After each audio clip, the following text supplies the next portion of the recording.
Hello, my lovelies. And since Rusty's not here, I'll do and beautiful humans.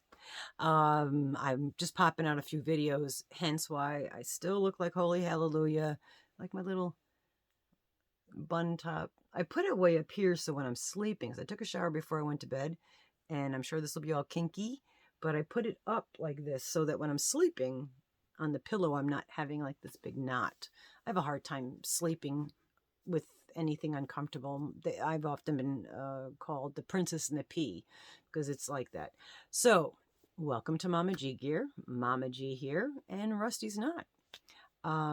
This particular video, and I will tag Thryss in stitches. Thryss asked me, she had bid on and received one of my custom leather bags and loves it. And thank you, Thryss, for that. And asked me, what other leather bags do I have that are available? So I'm going to do a quick show of the other leather bags that I have. Everything, all of these bags are 100% genuine leather and suede. They are all sewn. They are all hand cut, hand hole punched, and sewn with sinew. Okay, just to show you. And that's our old tag. And the quality is very good. And they have the fringe, because fringe is in, as always. Everything is hand cut. This one here has the fringe that is actually sewn into the purse. And then you have layers of fringe on the bottom of the purse. I did not bring a ruler. I'll hold it to my head. Like, you know what size my head is, but it's a normal size head, I think. Okay, so this is a dark brown and a navy blue, and they just flip. And it stays closed because this is heavy enough. And they have long, I don't want to drag this video out, but they have tripled up, some of them are tripled up, and hand sewn straps that you can wear either shoulder crossbody, or if it's too long and you want, you can always also tie the top part to make it just a shoulder holder, or you can wear it as a shoulder holder but long so that it like kind of pops on your hip as you're walking, so your fringy's doing that as you're walking. Yes, so that's one. Dark blue, navy blue, and brown. Okay, this is a smaller one. This is definitely a shoulder bag.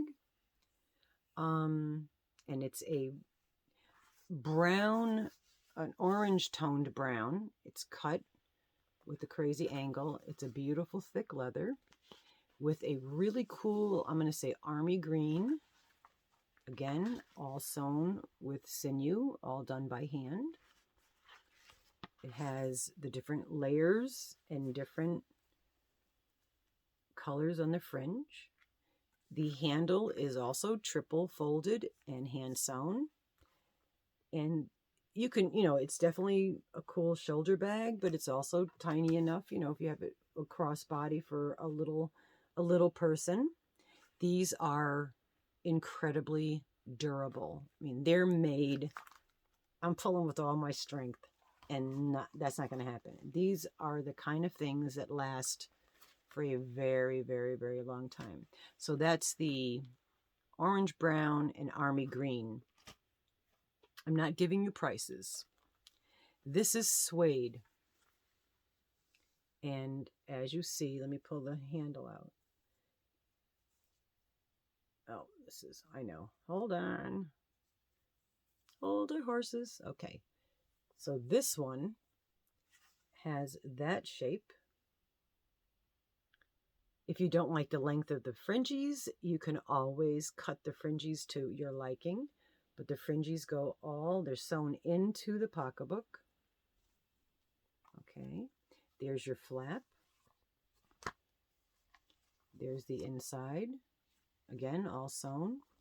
And this handle is thick and it's tied on top, but it's not triple folded and stuff, but it's still very sturdy. And these beads are Native American beads. They're made out of bone. And I've said this numerous times, but Rusty and I started our company, MamaG Gear, doing Native American items. This, I am not 100% sure if this is bone.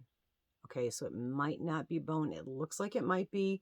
I'm not 100% sure, but I am. These were all purchased on a Native American reservation. Okay, I used to get my feathers from them and a lot of my stuff from them. So you've got a little thinner of a handle. I think as long as you're not carrying around really heavy bricks, you'll be okay. So that will just say with the bone beads. And I'm saying that because in the comments, if there is one that you like, reach out to me. I'm going to tell you the truth. These are all one of a kind. They are not cheap because a lot of work. You know the price of leather.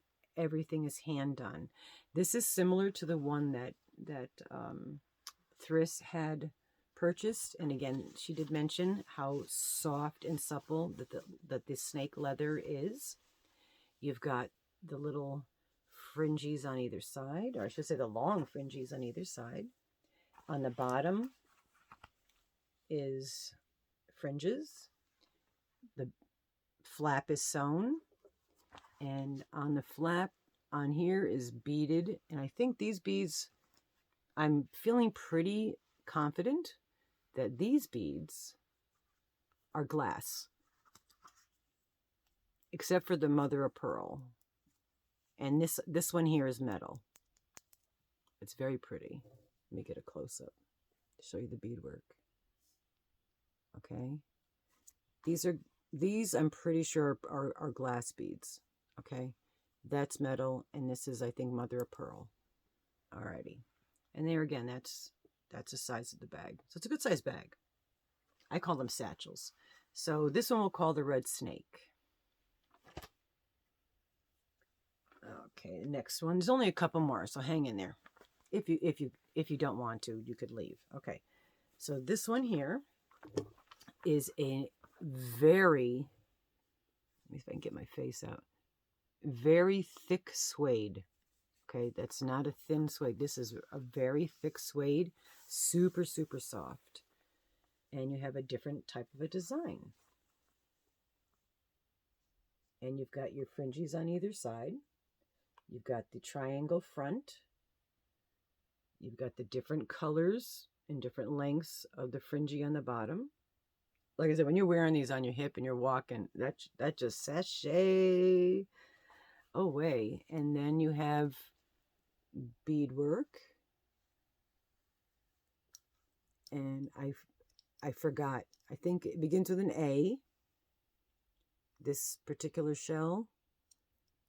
I want to say albacore, but that's tuna. It's not tuna. You know what this is. Let's get it up close so you can see it. It's that shell that was cut into the shape of a heart. And that's on the end. And some of these beads are glass. This one is wood. So there's a combination, and that's all stitched in there. So I know it. It's like right here. Nah, I wasn't able to push it further. Push the name of it closer up. Alba what? But green. You could do shell, heart shell, whatever. And that's a bigger one. If I hold that up to my head, that's a bigger one. It's longer. Okay, a couple more. Just chill. Okay, another smaller bag. The fringe is only on the side. And it has, again, this is similar to the other one I showed you. So we'll have to, this has a little bit longer of a strap. Again, it's the triple strap. It's all suede. I mean, all leather. Just putting that in there. We'll make this one more the brown and army green rectangle, okay? Because the other one had a rigid design, so we'll make this one the rectangle one, okay? This is just in case you're interested. Okay, this one here is, I call these kind of like my gunny sack leathers. This particular leather right here is super soft. And God, they smell so good. And this is super thick. Let's see if I could show you how thick that is. I hope you could see. I love these shapes. These tend to have sold more for guys. Not to be gendering things, but you got the fringe, and then you got the really long fringe on the very bottom, and then you've got the fringe on the bottom part here.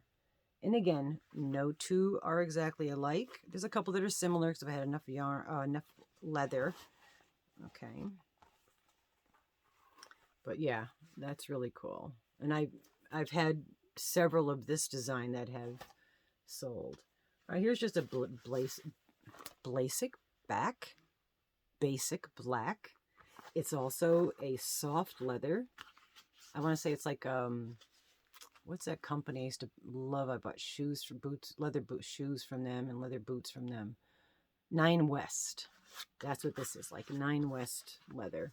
And then you've got some really shorter ones and then super long ones. So that,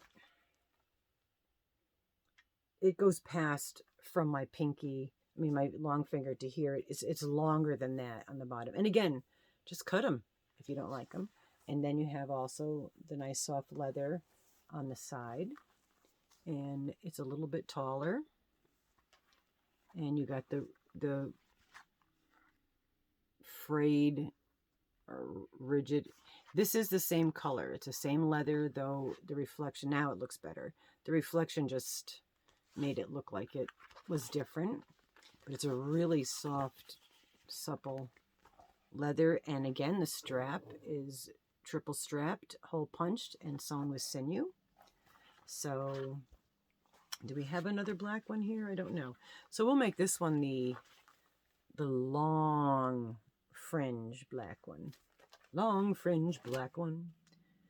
And okay, since we drew in black, we'll do little blacks. All right, these are just little over the shoulder black ones with just a kind of a fancy looking flap.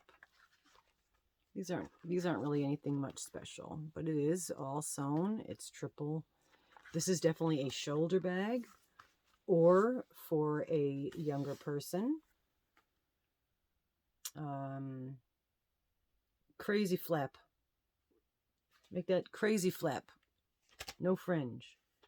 And then this one is a little bit different of, it's triangular-ish with the fringes on that side. Again, short, so it's just for the shoulder. And you have the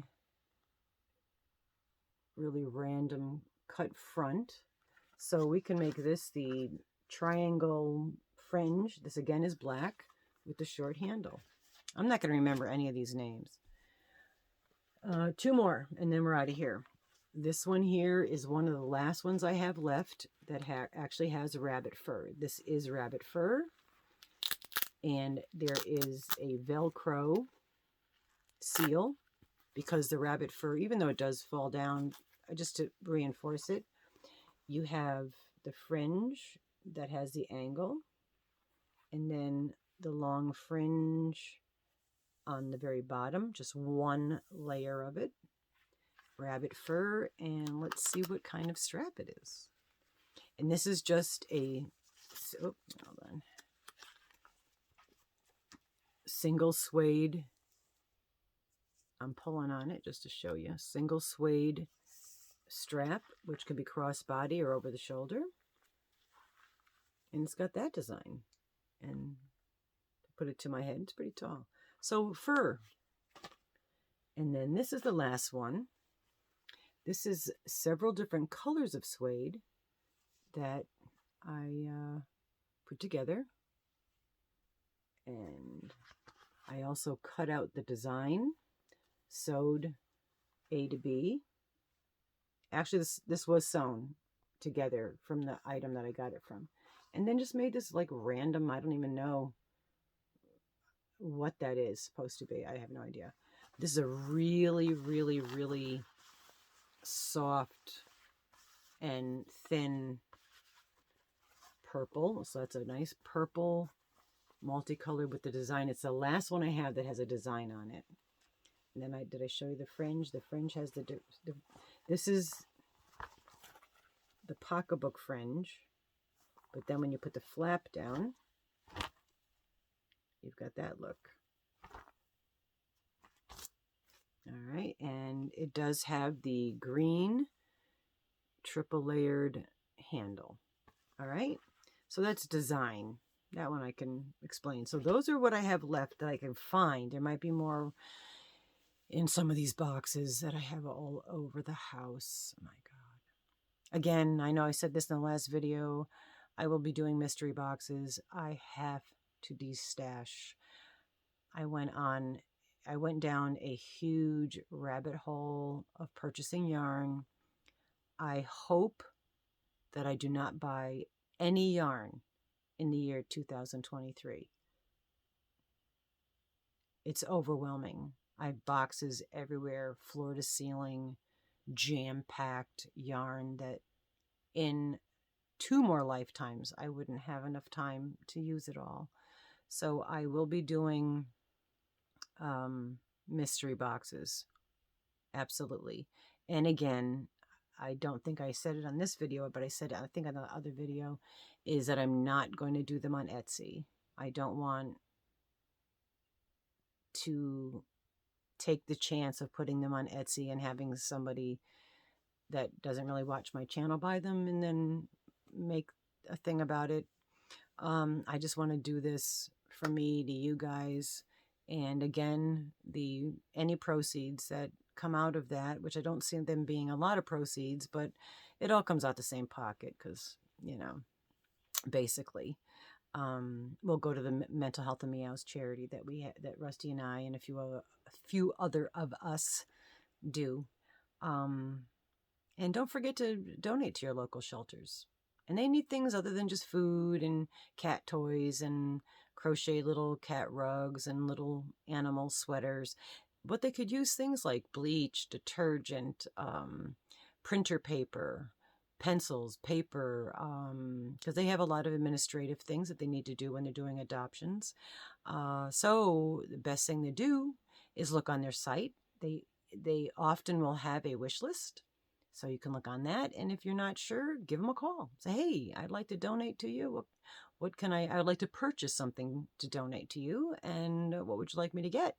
And you can always give them an Amazon gift card that they could shop for or Staples gift cards. They could shop for their stationery. They also have to wash, and I remember doing this myself, all the blankets for all the animals and wash with laundry detergent. And then you also have dish liquid detergent that you need because every day you wash all the food bowls and the shitty litter boxes. So these are things that not everybody thinks about when they think about giving to an animal shelter. They think, oh, you know, cans of cat food and all this. And some shelters are a little picky about what kind of foods they give to the pets. You could always do treats. I think all of them except treats and catnip and stuff. But yeah, the best way to do that, if you're not just going to give them money, is to call them and ask them, hey, what do you need? What are you short on? I'll go pick it up at Walmart for you. In fact, I used to do that. I used to be shopping somewhere and randomly call them and say, hey, I see this cat food cans are on sale. And I have been known to buy the entire amount of what's left if it's on sale and bring it on down. And also be there and go like, hey, I'm here at this store. You guys need anything? Oh yeah, could you pick up a rod of dish liquid? All right, so I'll grab a big thing of dish liquid and drop it off on my way home. It's really nice. And if you can't adopt, you could always foster, which is what I have done for numerous years. Is foster. I foster newborn orphaned kittens, which is a little bit more work because you got to do every 2 hours feeding them, and you have to do some stuff that maybe not all of you are comfortable with. So it is nice to grab a cat or dog, and even if you cannot have one in your life wherever you live, you can maybe foster him for a week or two and just get him out of the cage, get him out of the shelter, let him run around. I know it's sad to bring them back, but isn't it nicer to have them have a little bit of time of freedom and connection and socialization, and then bring them back and then grab another one and they get a little outing. It's like a vacation for them. So that's that. Love you guys. Thank you for watching and looking at my bags. If you're interested, like I said, they really, just to give you a ballpark, and not that I'm asking these prices, but when I was selling these in Westport, Connecticut, and I know I've said this before, but something like this, which is a smaller bag, the price tag on this one is $130. And I know you're like, oh my God, what do you mean $130? If you don't understand leather and you don't understand time and the fact that it is a unique, one-of-a-kind pocketbook, you don't get it, and then don't buy it. But that is what these retailed at.